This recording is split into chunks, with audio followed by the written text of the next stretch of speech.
শিল্পে বাড়তি গ্যাস সরবরাহের আশ্বাস দেয়া হলেও তেমন কোনো উন্নতি নেই এক সপ্তাহেও। আশুলিয়ার শিল্প মালিকরা জানান, এখনো তীব্র সংকটে ব্যাহত হচ্ছে উৎপাদন। এদিকে স্থানীয় তিতাস অফিস বলছে, এখনো বাড়তি কোনো যোগান পাননি তারা। নগদ পেমেন্টে 500 টাকা পর্যন্ত ক্যাশব্যাক আর লেনদেনে প্রতিদিন ডিপ ফ্রিজ এবং ঘন্টায় ঘন্টায় এসি টিভি সহ দারুণ সব গিফট। দেশের শিল্প কারখানার জন্য সবচেয়ে গুরুত্বপূর্ণ বিদ্যুৎ জ্বালানির নিরবচ্ছিন্ন সরবরাহ, কিন্তু দীর্ঘদিন ধরেই তীব্র সংকটে ব্যাহত হচ্ছে উৎপাদন। তাই পরিস্থিতি উন্নয়নে সপ্তাহখানেক আগে দৈনিক 25 কোটি ঘনফুট সরবরাহ বাড়ানোর আশ্বাস দেন জ্বালানি উপদেষ্টা, কিন্তু অবস্থা বদলায়নি তারপরও। ঢাকার শিল্পঘন এলাকা আশুলিয়ার প্রায় প্রতিটি কারখানাই এখন তীব্র সংকটে।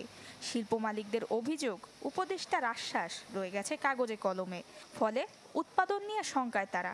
প্রতিদিন জেনারেটর, বয়লার এবং অন্যান্য আনুষঙ্গিক জিনিসের জন্য এবং আমাদের টায়ারগুলো চালানোর জন্য বিশেষ করে এবং ওয়াশিং মেশিন চালানোর জন্য এইগুলোর জন্য যে পরিমাণ গ্যাস, তার 3 ভাগের 1 ভাগ আমরা এখন পাই।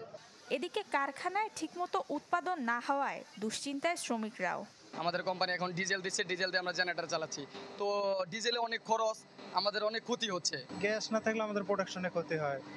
ধরেন যে বয়লার বসে থাকলে বন্ধ থাকলে প্রায় 30-40 জন লোক বসে থাকে।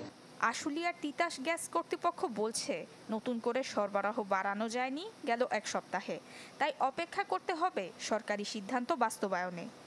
ডিমান্ড থেকে সাপ্লাইটা অনেক কম, সেজন্য সব জায়গায় কিছু না কিছু আমাদের এই ঘাটতি রয়েছে। সব কিছু মিলে একটু সময় লাগবে, কিন্তু আমাদের সরকার চেষ্টা করছে। দ্রুত গ্যাস সরবরাহ না বাড়লে বড় ক্ষতির আশঙ্কা করছেন খাত সংশ্লিষ্টরা। Desk report, channel 24।